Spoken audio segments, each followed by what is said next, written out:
of us get ready for several things in life, and you take various facets in life. Example, an athlete, he trains vigorously to run the race. You take a boxer, he's again training to again meet his opponent. You take a businessman, he's wanting to compete, he wants to earn more profit. You take a politician, he also wants to win the election. There are so many people getting ready to face life. The topic today is, how do I get ready to face good things in life, or how do I go from life to better life? The host today is Isaac Joe, song composer, speaker. You call him Bible teacher, but I call him practical life coach. Several titles. He's always constantly meeting people. And let's meet him and let's ask him a lot of questions. Isaac, welcome to. Thank you. Thank you. It's always a unique experience to talk to you, because you meet people all around. You meet people, and it's all this people which develop songs, develop so many things, right? So meeting people itself is a lot of experience. How do you when I see you, that's how I look at your frame. See, one of my greatest input is from people. See, and people of different, they are not in this country, and people are musicians, then some simple people, some people who are helping ministers of countries to choose things in life. So when I'm close to them as friends, we chit chat, and always it's like I get upgraded, no, to see things from now. What I see is nothing, but after talking you see it in a very, very bigger scale. So such people are a blessing, and the Bible says iron sharpens an iron, like that. No, I get benefited talking to people. I get being a blessing to them. I also learn a lot from them. But also when you meet people, it also becomes an inspiration, no? Yes, yes. Some people write songs, like you write songs, so all these things in life, when you go through, gets a little spark and something comes out, no? What do you? Yes, but for me, more than, I don't mix with the similar songwriters for inspiration, but I get in touch with some of the brilliant guys, and they themselves don't know that they are so brilliant. Some of the things they can talk.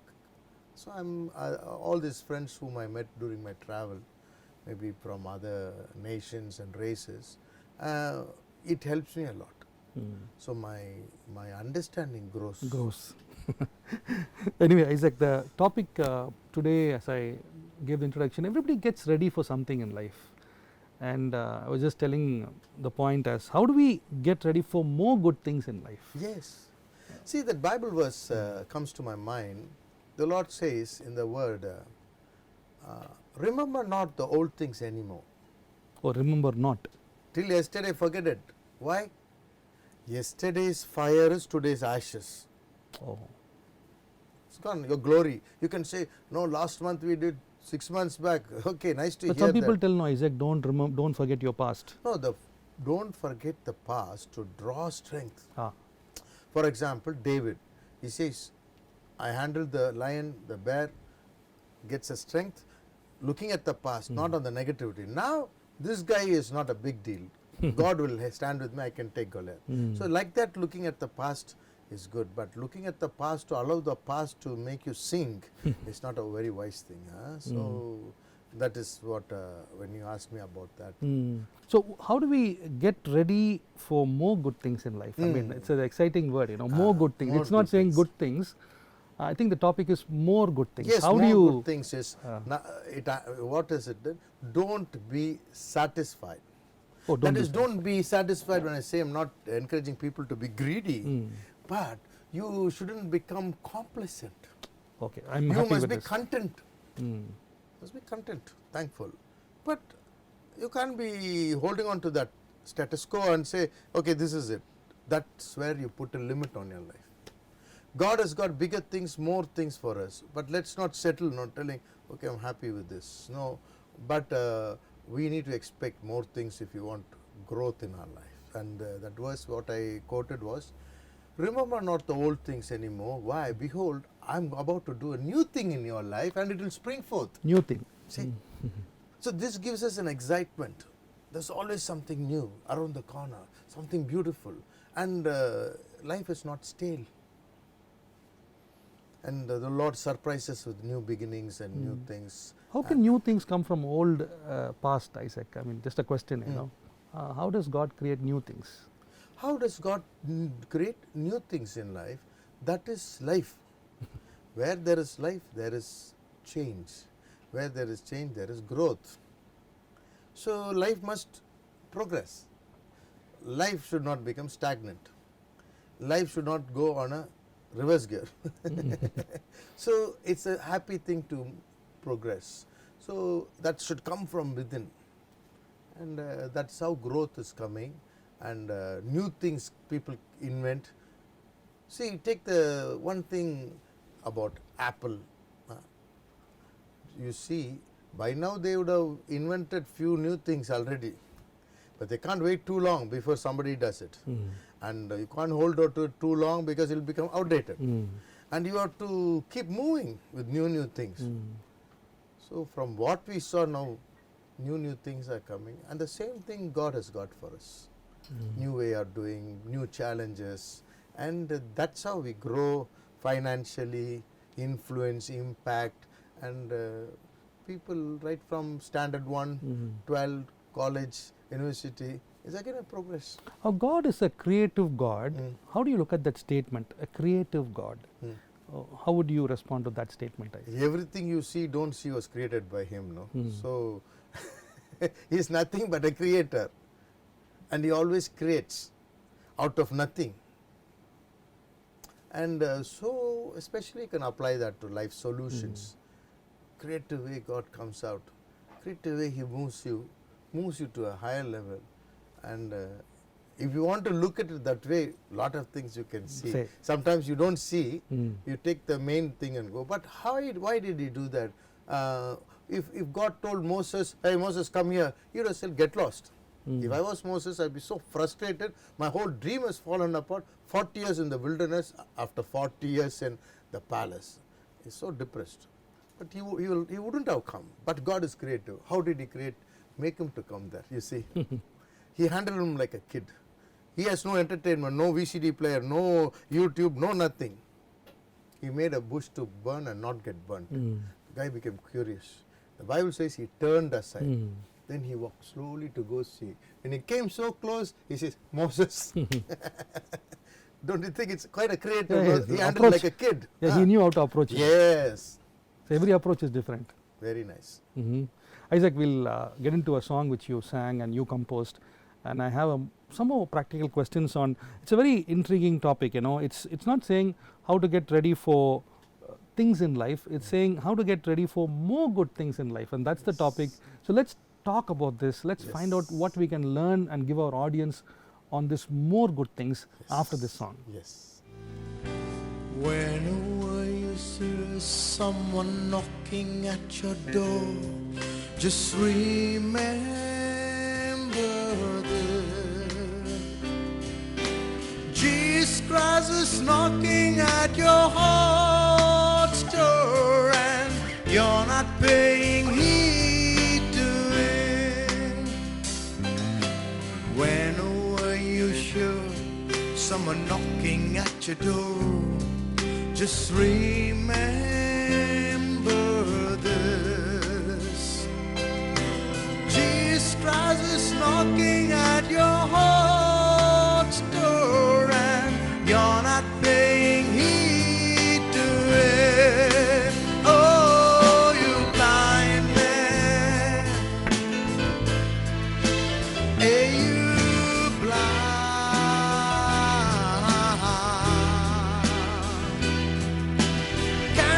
You see the King of Kings, He is standing next to you. Oh, you blind man, hey, you blind.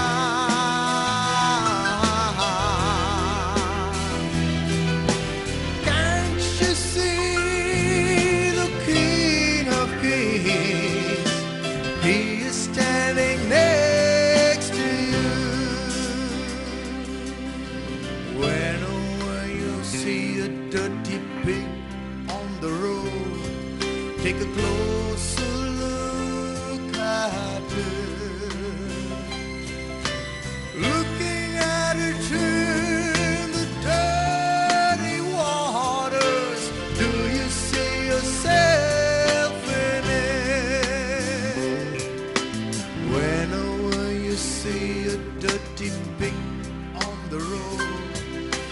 closer look at her.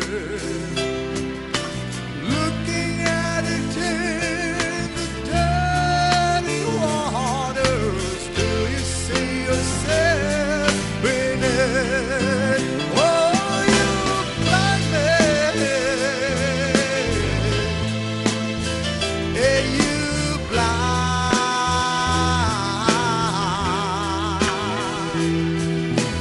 How long are you gonna stand on the dirt that makes you stink?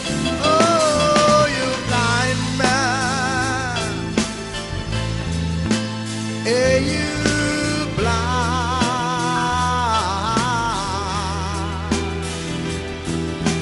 How long are you gonna stand on the dirt that makes you stink? Welcome back after this break. We're talking about a very practical, interesting topic, and Isaac Joe is here. Isaac, how do we get ready for more good things in life? I like the word more good things. Come on, let's hear from you. You know, there seems to be a lot coming out from here. Yeah. See, especially people who are struggling, people want to see good things, still not seen. They will be excited because they know there's much to live, there's much to life, and So the game is not over. God is not still finished with you yet. The game is not over. See the example, no? For example, there was a blind man. Hmm. I think he's got a name called Bartimaeus. Hmm. And this is a real story. Right? Real incident. Okay, it's not a story, but it's a history. Hmm. And he had a cloak on him, Oh, cloak. a special cloak that you can identify. Oh. Okay, now go to the background. In the Bible, blindness was considered as a curse. So he was now has to be given some financial security, that is the cloak. The cloak gives a permission for him to beg, and been identified as a person who's been handicapped. People must be considerate. So it was quite an easy money coming. He may not have got a lot of money, but he was there and the money came to him because he can't walk around much. Now there was a time he heard about Jesus already, and Jesus was passing by, and he called Jesus to get his attention, hoping for a healing, but the disciples were just telling him to shut up. But that couldn't stop him. He increased the volume. Oh. He cranked it up. He increased. Jesus, the son. Jesus said, "Who's this guy? Bring him here." So in the crowd, he must have shouted a lot. Yes, the Bible says he raised his voice the second time. That's why I'm telling you, he cranked the volume. Then Jesus said, "Who's this?" Then they said, "This blind fellow, bring him here." A beautiful question he asked. All the questions that Jesus asks, no, when he's healing, if the question, it's not an ordinary question. No? So he asked, "What do you want from me? What do you want from me? What me to do?" But a rather very different approach now, Isaac. The guy who was paralyzed, lying down for years in the pool of Bethesda, the question is different. But this guy immediately said, he didn't pray about it. He said, "I'll go ask my wife and come." He said, "I want to see." Very clear. Straight away finished. Okay.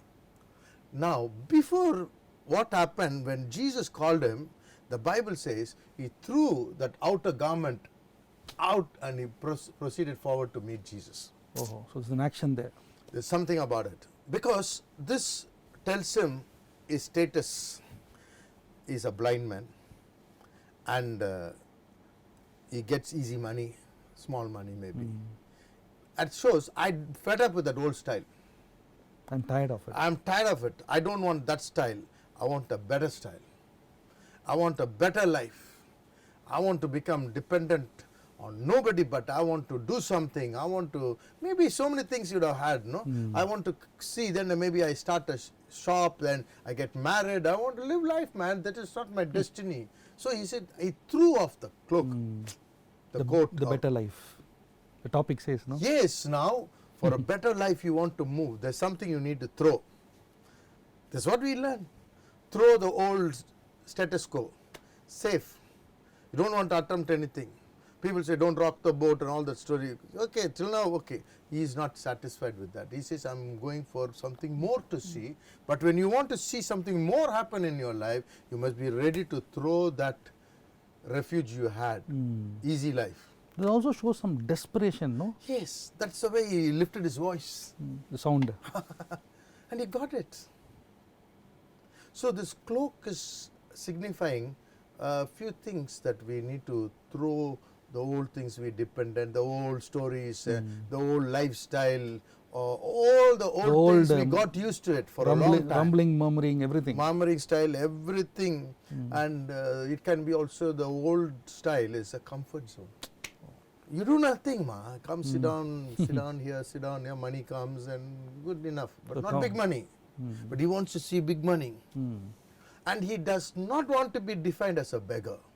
He does not want to live that life at the mercy of some other human being. He says, enough is enough.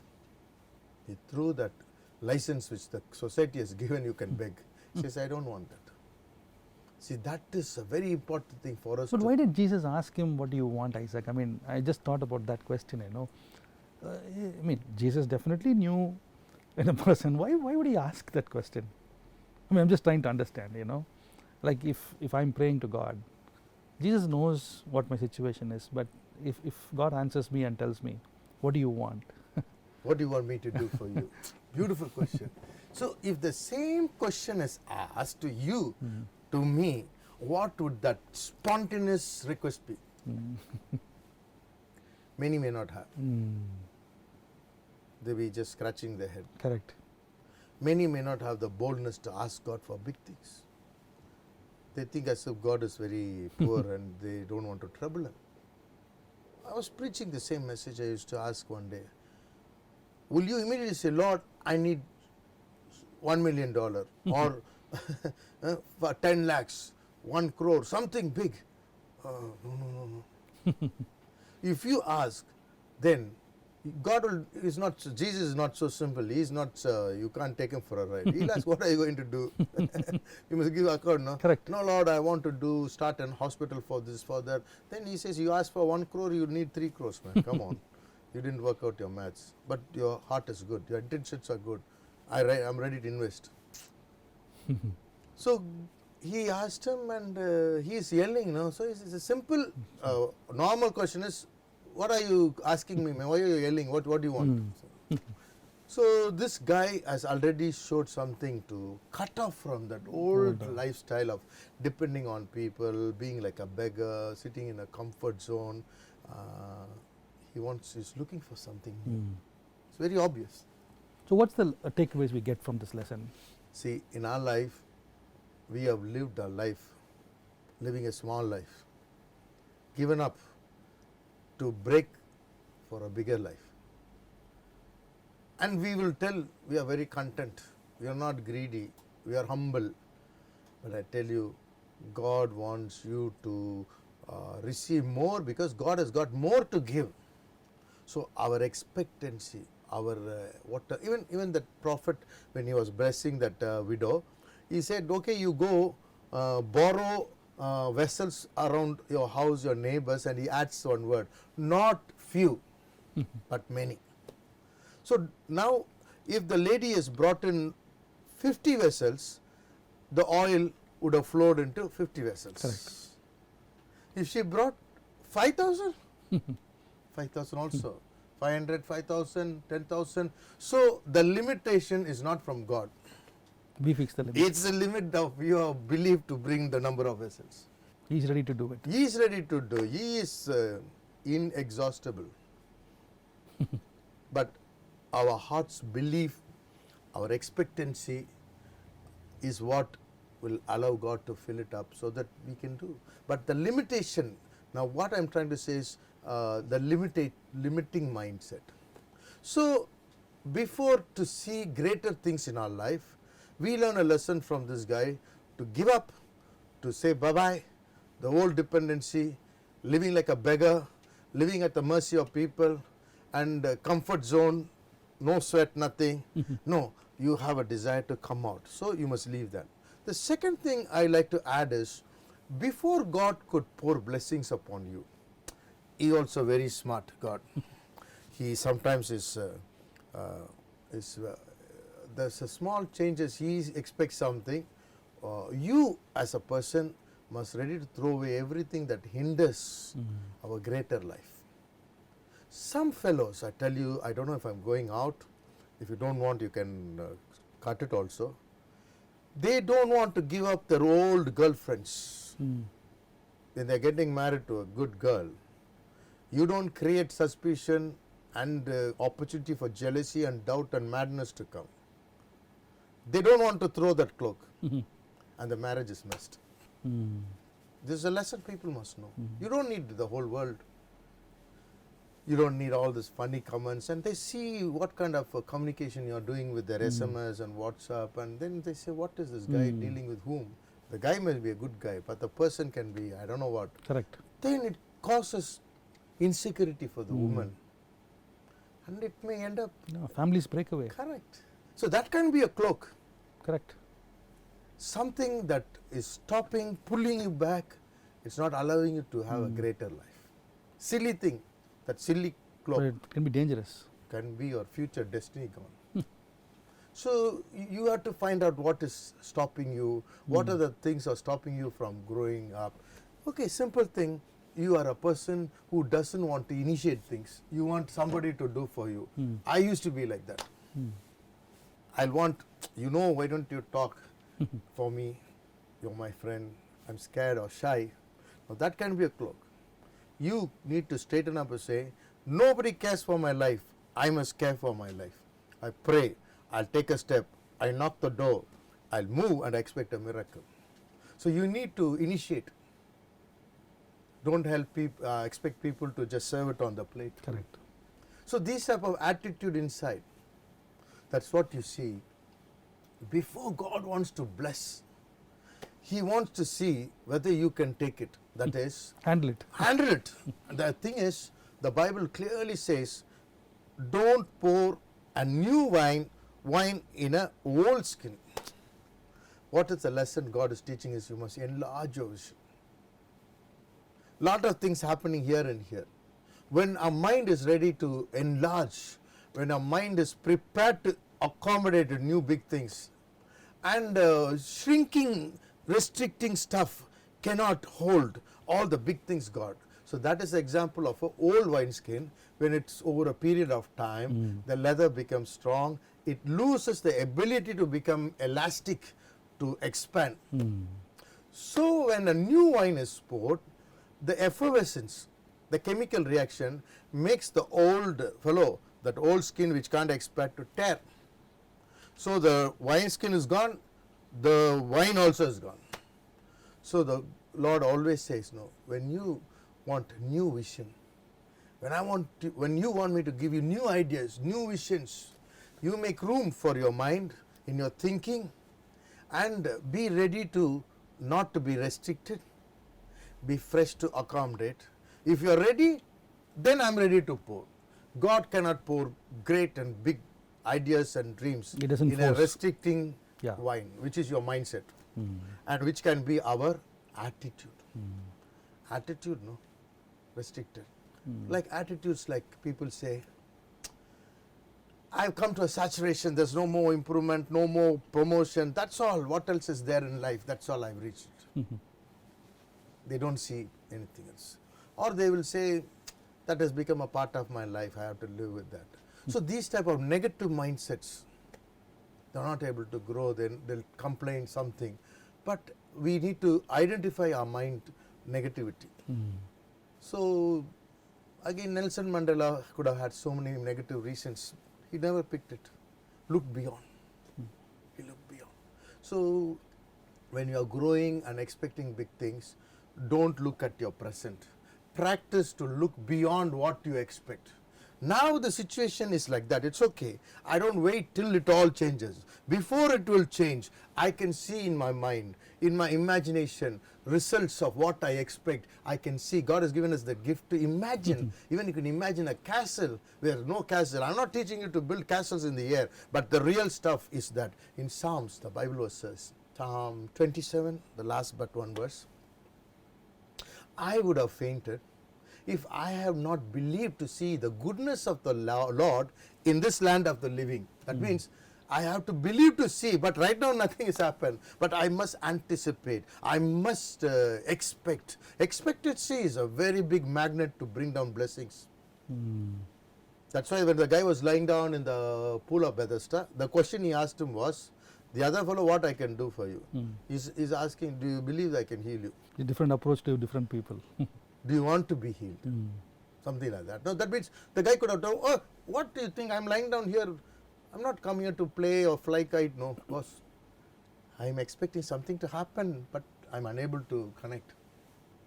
But God says, these years of waiting, these years of dryness, has it caused and sucked away all your expectation, anticipation? Or are you still looking for the break that one day you must be healed and you must come out and start a business, get married and build up your own empire or something you have?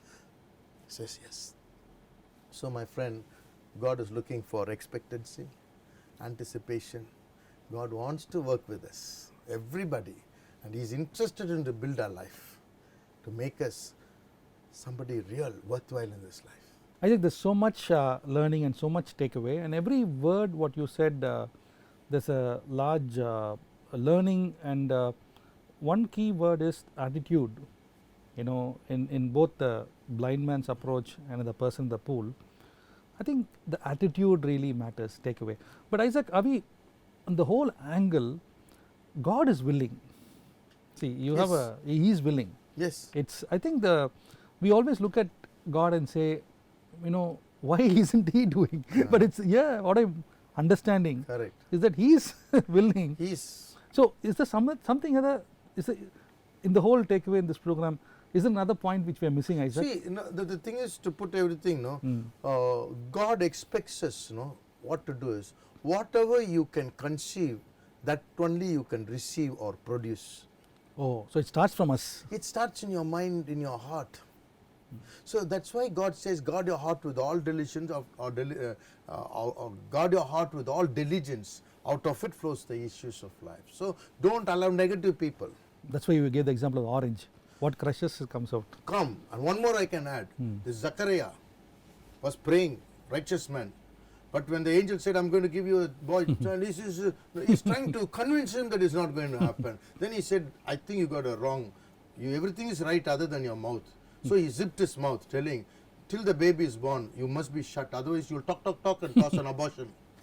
The abortion. He'll abort the dream of God. That is an example for you and I. So in the mouth there is life and death. So be careful about what we talk. What we speak, align it to the word, our mind think about that, imagine the results, what you expect, and all these things are very important for God to come and move. So I feel we shouldn't have any restricting that old skin stuff, and God cannot pour the New one. It's been a pleasure talking to you, Isaac. In another episode, we'll dig more on the purpose of life. I think these series really speak a lot. These are simple conversations, but impactful conversations. So once again, thank you so much. Thank you for this opportunity. I enjoyed talking. Yes. And it's been always a pleasure. Yes. Friends, there's a number on the screen, and please do tell us what is your feedback on the content, because it's your feedback which helps us to create content. Now, these programs, it's not about us, it's about how we can help people transform. So there's a lot of takeaways. So please call us, write to us, and we'll be happy to respond. Thank you for watching Purpose of Life.